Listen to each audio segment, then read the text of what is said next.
السلام عليكم ورحمة الله تعالى وبركاته. كلنتي wanaagsan daawadayaal meel kasta dunida nagala socotaan. waa isniin bisha December waa 6 sanada 2021 qodobada barnaamijkeena ku maqli doontaan waxa kamid ah ciidamada dawladda federaalka dalka Itoobiya weerar culus ku qaaday magaalada Daze.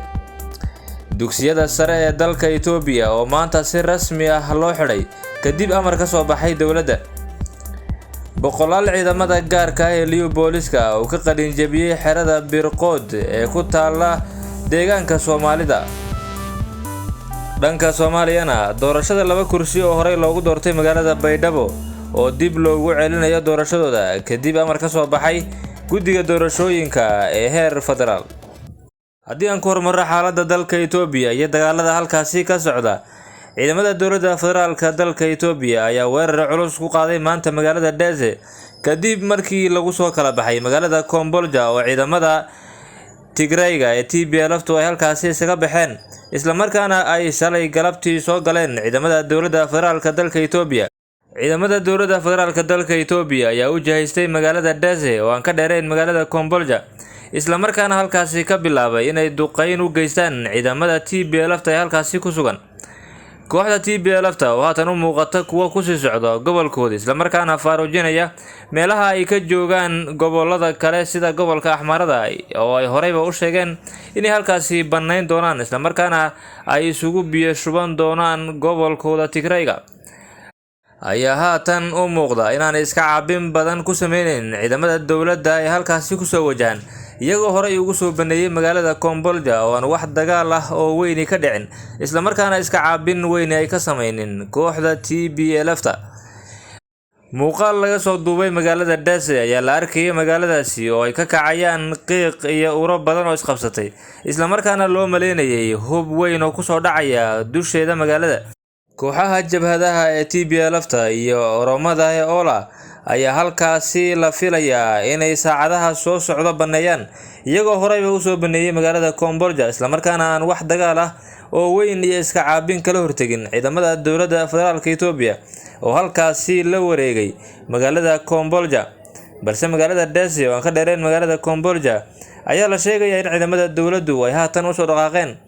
labada magaalo ee Kombolja iyo Daze ayaa noqonaya labada magaalo ee ugu muhiimsan ee haatan gacantooda ka sii baxaya kooxaha TPLF iyo Oromada, waxaanay luminayaan istaraatiijiyad dagaal oo haatan u muuqanaysa mid dhinaca kale isku rogtay.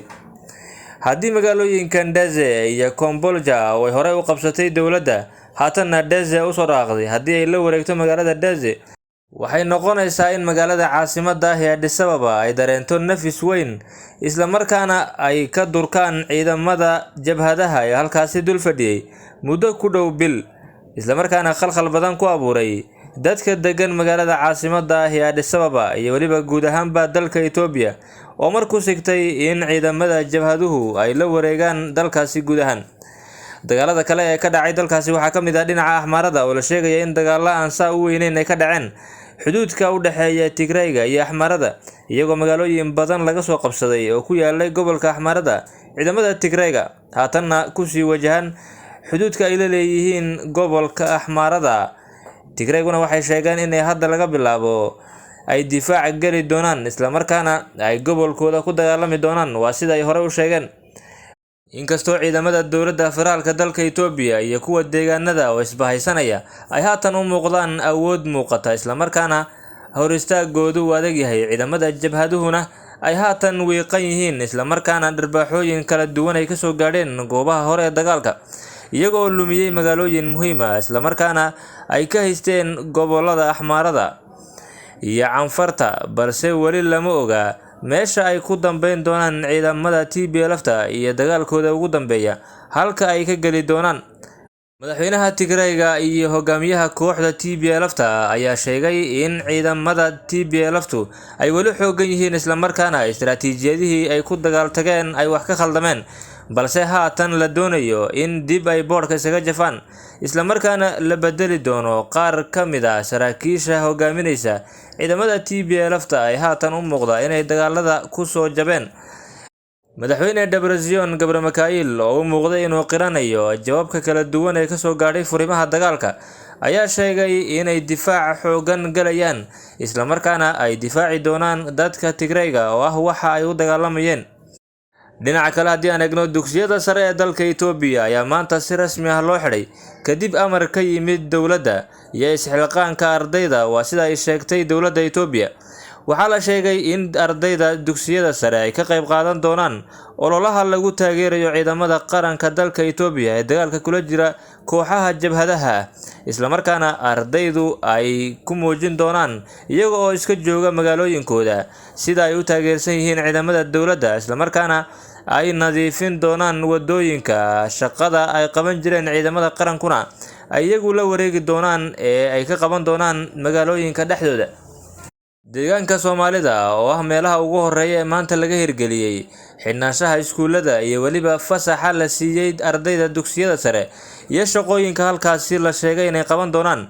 waxaa maanta magaalada Jigjiga ka bilaabatay shaqooyinka ay qabanayaan ardayda dugsiyada sare isla markaana la sheegay inay ku nadiifinayaan wadooyinka ku yaala magaalooyinka. waxaana magaalada Jigjiga maanta laga bilaabay nadiifinta wadooyinka oo ay qabanayaan ardayda dugsiyada sare ee halkaasi lagu soo fasaxay isla markaana la doonaya inay shaqooyinkaasi ku muujiyaan taageerada ciidamada qaranka dalkaasi ee dagaalka kula jira ciidamada TPLF-ta. waxaa kale oo la filayaa in ardayda dugsiyada sare ay ka qayb qaadan doonaan ololaha ay bilowday dowladda Itoobiya ee lagaga soo horjeedo faragelinta wadamada shisheeye ay ku hayaan dalkaasi waa sida hadalka u dhigeen. waxaa la sheegay in ardayda dugsiyada sare ay sameyn doonaan sidoo kale dhiig shub halkaasi ay dhiigga ugu shubi doonaan ciidamada qaranka dalka Itoobiya. waa cidda awoodda inay dhiig shubto balse ma jirto wax khasab ah oo lagu sameyn doono ardayda isla markaana waxay ku muujin doonaan shucuurta iyo waliba sida ay u taageersan yihiin ciidamada qaranka dalkaasi Itoobiya. wararka deegaanka Soomaalida ee dalkaasi Itoobiya ayaan wali ku jirnaaye boqolaal ka mid ah ciidamada gaarka ah ee Liyu Booliska ayaa tababar loogu soo xidhay xerada tababarka ee Birqood. waxaana halkaasi loogu soo gabagabeeyay tababar socday muddo oo halkaasi loogu sameeyay boqolaal ka mid ah ciidamada Liyu Booliska. madaxweynaha deegaanka Soomaalida Mustafa Maxamed Cagdir ayaa u soo xidhay ciidamadani tababarka halkaasi uga socday. waxaana halkaasi lagu soo bandhigay boqolaal ciidamada gaarka ah ee Liyu Booliska iyo waliba tiknikadooda. waxaana ahayd markii ugu horeysay ee ciidamada Liyu Booliska iyo tiknikadooda lagu soo bandhigo goob inta leeg. waxaana madaxweynaha Mustafa Maxamed Cagdir uu sheegay in ciidamadani ay ka qayb qaadan doonaan amniga deegaanka isla markaana ay xoojin doonaan ciidamada Liyu Booliska ee horeyba halkaasi uga jiray. haatan aan eegna daawadayaal dhinaca Soomaaliya.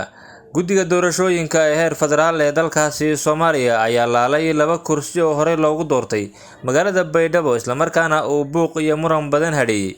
guddiga doorashooyinka heer federaal oo magacooda loo soo gaabiyo FID ayaa war ka soo saaray waxa ay ku laaleen saxaashiyaha doorashadii ka dhacday magaalada Baydhabo ee 2 kursi lagu doortay.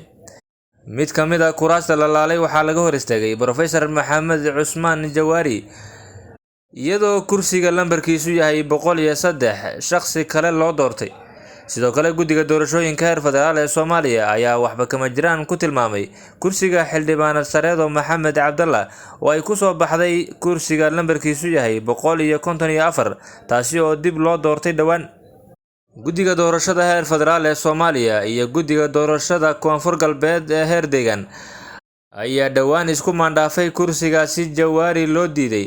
dhinaca kale guddiga xalinta khilaafaadka doorashooyinka Soomaaliya ayaa iyagana laga sugayaa go'aanka kuraastan hore loogu doortay magaalada Baydhabo. guddiga khilaafaadka ayaa muddo kordhin u sameeyay baaritaanka kuraastan waxaana ay u qabteen guddiga baaritaanka 10 maalmood. akhirta sharafta leh wada nagala socoto intaas waxaan ku soo koobaynaa guud ahaanba wixii war naga soo gaaray deegaanka Geeska Afrika. intaan ku kulmayno warkan warka xiga waxaan idinkaga tageynaa sidaas iyo nabadgelyo.